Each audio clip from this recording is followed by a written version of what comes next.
E o terceiro legado, que é semelhante ao segundo, diz respeito àquele conflito social que surge entre consumidores de um lado e produtores de outro. Ou seja, os empresários que estão ofertando os bens e serviços para a população e aqueles que estão demandando e compram esses bens e começam a se queixar e reclamar porque o empresário está se aproveitando da população e aumentando o preço quando o salário deles vale cada vez menos. E que eles são os culpados pela inflação, porque são eles que estão remarcando os preços. Quem não se lembra daquela época também, nos anos 80, os chamados remarcadores de preço, tinha até uma maquininha no Brasil de remarcar preço. Quem viveu essa época se lembra bem, os remarcadores. Era uma profissão, inclusive, o cara ia lá todo dia remarcando preços no mercado.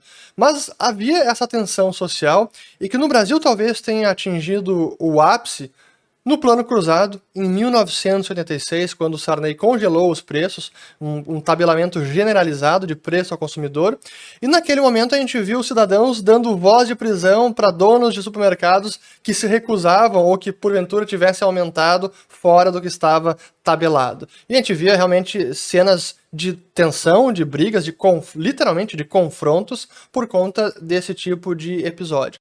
Guerra contra os preços. No Rio, um dia de muito trabalho para os fiscais da SUNAB e para os policiais. Foram mais de 1.000 denúncias contra a remarcação de preços. Na apuração de denúncias, os telefones tocaram o dia inteiro. Os policiais circularam pelos supermercados como se fossem fregueses para pegar os remarcadores em flagrante.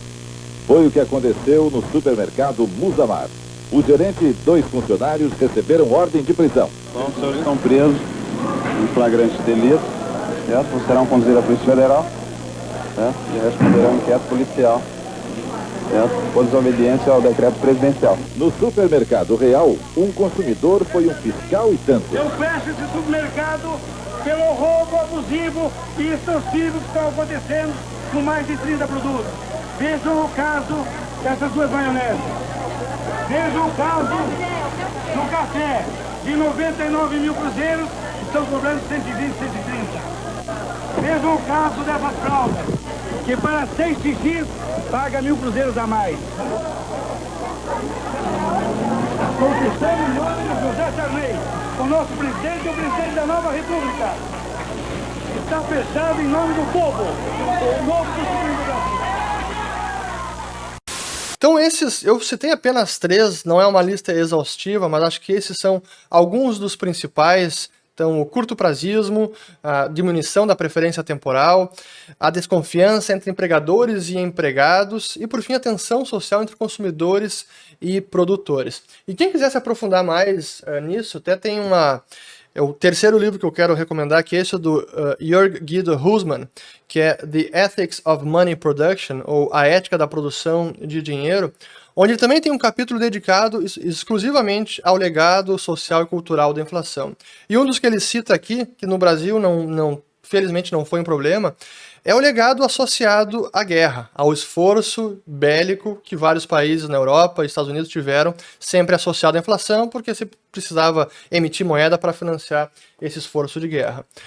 Mas o ponto final, que já está subentendido, eu espero, pelo menos de quem já acompanha aqui os meus vídeos, é que o culpado pela inflação não é o empresário, não são as pessoas, é sim o governo. E com isso eu deixo a última recomendação, que é o livro que me tornou um economista quase que instantaneamente, embora não possa falar que eu sou um economista, senão o Corecon vai me multar. Eu não tenho bacharelado em economia, apenas administração, mas fiz mestrado em economia na Espanha. Então não sou economista, sou administrador que estuda economia. Mas esse foi o livro que me fez apaixonar pela economia, porque nesta obra do Murray Rothbard, O que o governo fez com o nosso dinheiro, eu vou colocar o link dela em português, porque existe a versão portuguesa. Inclusive, eu contribuí com um prefácio e um pós-fácio, que tem que ser atualizado, porque eu escrevi em 2012, eu acho.